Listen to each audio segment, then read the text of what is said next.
दूं कि किस प्रकार से आप मिसलीड कर रहे हैं देश को, किस प्रकार से आपका चैनल मिसलीड करने की कोशिश कर रहा है देश को। ये क्या बात करते हैं यार? और वो कैसे यहाँ भी मैं मिसलीड कर रही हूँ क्या? इस सवाल, सबसे बड़ा सवाल के मंच पर बैठे हैं, सवाल मैंने आपसे पूछा बड़े एहतराम के साथ, सम्मान के साथ, कि भाई घुसपैठिए निकालती क्यों नहीं बीजेपी? ये सच है कि तब आप कहेंगे कि बिहार की सड़कें आसपास के राज्यों से ज्यादा बेहतर हैं। आपने कहा रोड चमचमाती हुई सड़कें हैं, फ्लाईओवर्स का जाल बिछ गया है बिहार में। मैं आऊंगी तो इस बात की तस्दीक आप मुझे करा देंगे, ऐसा विश्वास है मुझे। लेकिन बिहार का 35% आदमी 200 रुपए रोज कमाता है। मैं तो ये पूछ रही हूँ कि अगर गरीबी पर काम हुआ होता तो 35% लोग गरीबी रेखा के नीचे नहीं होते। शाबाश! नीतीश जी का आंकड़ा है। बिहार को हर 5 ईयर प्लान में सौतेले व्यवहार का शिकार होना पड़ा। तो सर 11 साल से तो आप ही की सरकार है। 2 लाख करोड़ का राजीव जी, 11 साल से आपकी सरकार है, प्रधानमंत्री नरेंद्र मोदी आपके सबसे बड़े नेता हैं। बिहार को आज तक विशेष राज्य का न दर्जा मिला, न विशेष पैकेज मिला। A few moments later. तो चलिए शुरू करते हैं। सिंह घुसपैठिए हैं, दिल्ली में भी थे, झारखंड में भी थे। बिहार चुनाव से पहले फिर प्रधानमंत्री ने कह दिया भाई घुसपैठिए तो नहीं बसने देंगे हम। बात तो सही है। निकालती क्यों नहीं बीजेपी ने? 11 बरस से सरकार बीजेपी की है केंद्र में। गरिमा बहन, धन्यवाद आपने डिबेट पे बुलाया, परंतु मेरा एक छोटा सा प्रोटेस्ट आज एक बार आप ले लें, क्योंकि कल मैं आपका सोशल मीडिया हैंडल देख रहा था, उस पर ये आपने पेश कर रखा है। ये क्या है? सचमुच मैं स्तब्ध हूं कि किस प्रकार से आपने मोदी जी वाराणसी में चुनाव हार गए थे, ये आपने पेश कर रखा है अपने सोशल मीडिया हैंडल पर। मैं सोशल मीडिया चलाती नहीं हूँ आरपी सिंह, कहां से डेटा ले आए डेविएट करने के लिए? जलवा है हमारा। आप ही का मुझे सोशल मीडिया प्लेटफॉर्म एक्स पर गए हुए जमाना बीत गया। आप अरे ठीक है बहन, परंतु आप ही का चैनल है ना, कोई और तो चैनल नहीं, आप ही इस चैनल को रिप्रेजेंट कर रही है इस समय। अच्छा, मतलब न्यूज 24 में 5000 लोगों की जिम्मेदारी गरिमा सिंह की है कि किसी का भी सोशल मीडिया उठाकर आप मुझ पर चेप देंगे? किसी का नहीं, न्यूज 24 का सोशल मीडिया की बात कर रहा हूं मैं, किसी और की नहीं। और तब दूं कि किस प्रकार से आप मिसलीड कर रहे हैं देश को, किस प्रकार से आपका चैनल मिसलीड करने की कोशिश कर रहा है देश को।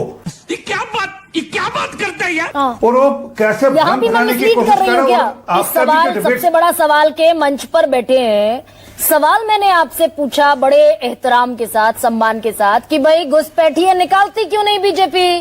यही नहीं, अभी और सुनिए। यहाँ भी मिसलीड कर रही हूँ क्या मैं आ रहा हूँ, उस पर भी उत्तर देता हूँ बहन। आपने डिबेट पे एसआईआर का इशू भी उठाया ना, तो ये एसआईआर से संबंधित इशू है। आपने एसआईआर का इशू उठाया ना, क्योंकि आपके जो बाकी साथी हैं वो भी कह रहे हैं कि एसआईआर में चोरी हो रही है, वोट चोरी हो रही है। निरंतर आपके यहाँ भी डिबेट में यही चल रहा है कि वोट चोरी हो रही है।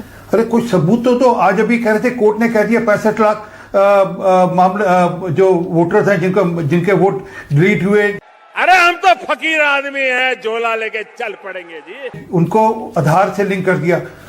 हाँ, वो 2 जजेस का फैसला है, ये 9 जजेस का फैसला मेरे पास, जिसमें आधार को मान्यता नहीं दी। अब ये मामला होगा कोर्ट के बीच का, ये 9 जजेस का फैसला की समरी रिपोर्ट है, जिसमें आधार को मान्यता नहीं दी कोर्ट ने कहा नहीं, हम आधार को मान्यता नहीं दे सकते। आप घुसपैठियों से भागने की कोशिश क्यों कर रहे हैं भाई? अब सही पकड़े हैं अपने सबसे बड़े नेता के बयान से मैं क्यों तो भागूंगा घुसपैठिए से? पर अरे बहन, आप निरंतर लगातार पिछले कुछ दिन से एसआईआर को लेकर, इलेक्शन कमीशन को लेकर जिस प्रकार का आप डेली यहाँ पर अपना बोध संबोधन करती हैं या अपना प्रवचन देखती है, उसकी भी तो जानकारी देनी जरूरी है। भाई आज तो घुसपैठियों पर बैठी हूँ, सुनता हूँ। आज तो प्रधानमंत्री ने घुसपैठियों पर बयान दिया ना आरपी सिंह। तू समझा? हाँ। नहीं, तू समझा नहीं। आपको मैं आता हूँ, घुसपैठिए का भी मैंने डॉक्यूमेंट रखा, देर उस पर भी चर्चा करूंगा। परंतु निरंतर जिस प्रकार से आप गुरु प्रकाश, रोहन गुप्ता, जिस प्रकार से आप लगातार कटघरे में खड़ा करती है, जैसे एसआईआर हमारी गलती है, एसआईआर हम करा रहे हैं, वो सुप्रीम कोर्ट ने उसको रोका नहीं। और जो लोग कल तक कूड़े में फेंक रहे थे एसआईआर, वो आज एसआईआर का स्वागत भी कर रहे हैं। ये चुप है। राजीव जी, अगर मुद्दों पर चुनाव हुआ, जो आज प्रधानमंत्री ने टोन एंड टेनर सेट किया कि भाई एसआईआर तो भूल जाओ, चुनाव तक चलने वाला नहीं, मुद्दों पर चुनाव हुआ, तो दिक्कत होगी क्या सत्ताधारी गठबंधन को? शाबाश। देखिए, आपने बिहार की जो छवि बनाने की कोशिश की है, मैं उस पर अभी अपने तथ्यों के साथ मैं उस पर बात करना चाहूंगा, और मैं चाहूंगा बार बार आप टोक टाक ना करें। Thank you. एकदम आप नहीं जितना भी वक्त दें उसमें अनइंटरप्टेड सुन लीजिए। सर, नहीं करूंगी, बताइए। देखिए गरिमा जी, हाँ नहीं, देखिए सबसे पहली बात तो यह है, एक बार बिहार आइए, हमारा आमंत्रण स्वीकार कीजिए, ये चुनाव का मौका है।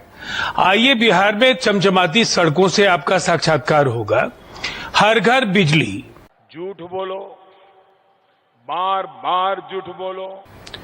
ये वो प्रांत है जो दो आपके इंडिया ब्लॉक के यहां नेता बैठे हैं, इनके शासनकाल में 700 मेगावाट बिजली, जिसमें कुछ हिस्सा नेपाल को जाता था और कुछ हिस्सा यहां कुछ दूसरे कारणों से उसका व्यय होता था, ये कुल मिला के 650 मेगावाट बिजली बिहार को मिलती थी। मैं नहीं मानता।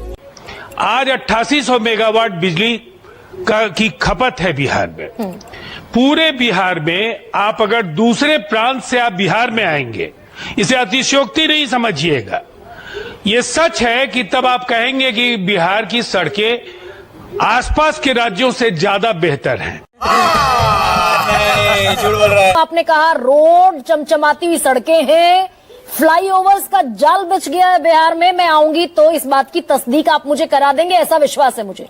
लेकिन बिहार का 35% आदमी 200 रुपए रोज कमाता है, 200 रुपए से भी कम रोज कमाता है। आपका आंकड़ा है, ये तो गलत कह रही हमने हूं क्या? कहा है। देखिए सुनिए, अगर आप दुनिया की चौथी बड़ी आर्थिक शक्ति है भारत, अच्छा, हमको सिखा रिया है। हाँ। लेकिन अगर भारत का आप पर कैपिटा इंडेक्स अगर देखेंगी तो भारत का स्थान कहां पर है? हाँ। जहां हमें ये विरासत में ये राज्य मिला, यहां एक आंतरिक उपनिवेश था ये कांग्रेस के शासनकाल में। सेस रॉयल्टी के दोहरे मानक यहां अपनाए गए। सर 20 साल में भी वो गड्ढे नहीं भर पाई ना जेडीयू और बीजेपी मिलकर। अभी भी गड्ढे बिहार भी भर सबसे गए गरीब राज्य है और राज्य रोशनी में नहा भी रहा है। राज्य में गड्ढे भी भर गए, हाँ। राज्य रोशनी में नहा भी रहा है, हाँ। और 50 लाख नौकरियां और रोजगार दिए गए, 1 करोड़ अभी दिए जाएंगे। सर। ये क्या बात करता है यार? 6% और लोगों के पास लगातार जो नौकरी ये है सर, आपने कहा 6% लोगों के पास, और ये भी देखिए, आपका आंकड़ा है। मैंने कहा आपके आंकड़ों से ज्यादा जो हमारे आंकड़े हैं ना, वो ज्यादा विश्वसनीय इसलिए है कि हमारी सरकार के वेबसाइट पर ये आंकड़े उपलब्ध हैं। ये गड़बड़ है बाबा। और हमारे आंकड़े इसलिए प्रामाणिक हैं कि ये आंकड़े नीतीश कुमार जी की कार्यशैली के ये द्योतक है। उन्होंने जब भी जो कहा वो करके दिखाया। भाई 1% लोग भी आज जहां बिहार सर को सर लेकर एक के सेकंड बातें करते हैं, उन्होंने राजीव बिहार जी, को कहां पहुंचा दिया सब था? मान लिया ना मैंने तो आपका। मैं तो आज जी। बहस और मैं तो आज इसे कटुता के स्तर पर ले जाना ही नहीं चाहती। मैं तो ये पूछ रही हूं कि अगर गरीबी पर काम हुआ होता तो 35% लोग गरीबी रेखा के नीचे नहीं होते। शाबाश। नीतीश जी का आंकड़ा है। अगर शिक्षा पर काम हुआ होता तो आपका 1% से भी कम लोग पोस्ट ग्रेजुएटेड नहीं होते। 5वीं तक स्कूल छोड़ देते हैं 24% बच्चे। 14% लोग झोपड़ी में रहते हैं। बिहार सबसे गरीब राज्य है। पर कैपिटा इनकम देश का 2.25 लाख रुपए है और बिहार का 66,000 रुपए है। अरे हम तो फकीर आदमी हैं, झोला लेके चल पड़ेंगे जी। तू समझा? हाँ। नहीं, तू समझा नहीं।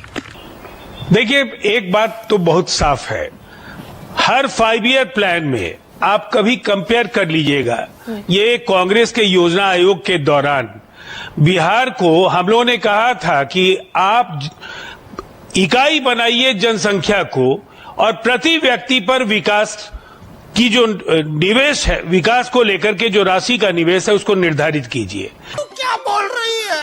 बिहार को हर 5 ईयर प्लान में सौतेले व्यवहार का शिकार होना पड़ा। तो सर 11 साल से तो आपकी सरकार है। 2 लाख करोड़ का राजीव जी, नुकसान हुआ। 11 साल से उसको आपकी सरकार है। प्रधानमंत्री नरेंद्र मोदी आपके तभी तो सबसे ये बड़े तस्वीर नेता है। जो- बिहार को आज तक विशेष राज्य का न दर्जा मिला, न विशेष आज- पैकेज मिला। बात तो सही है। 14% से 14% से ज्यादा का हमारा अगर ग्रोथ रेट है, हाँ। जो देश में सबसे ज्यादा है और देश के औसत से 1.5 गुना ज्यादा है, तो कैसे है? ठीक है, अच्छा सर, वन हमारी सेकेंड। कोशिश इस फासले को पाटने की है। झूठ बोलो, बार बार झूठ बोलो,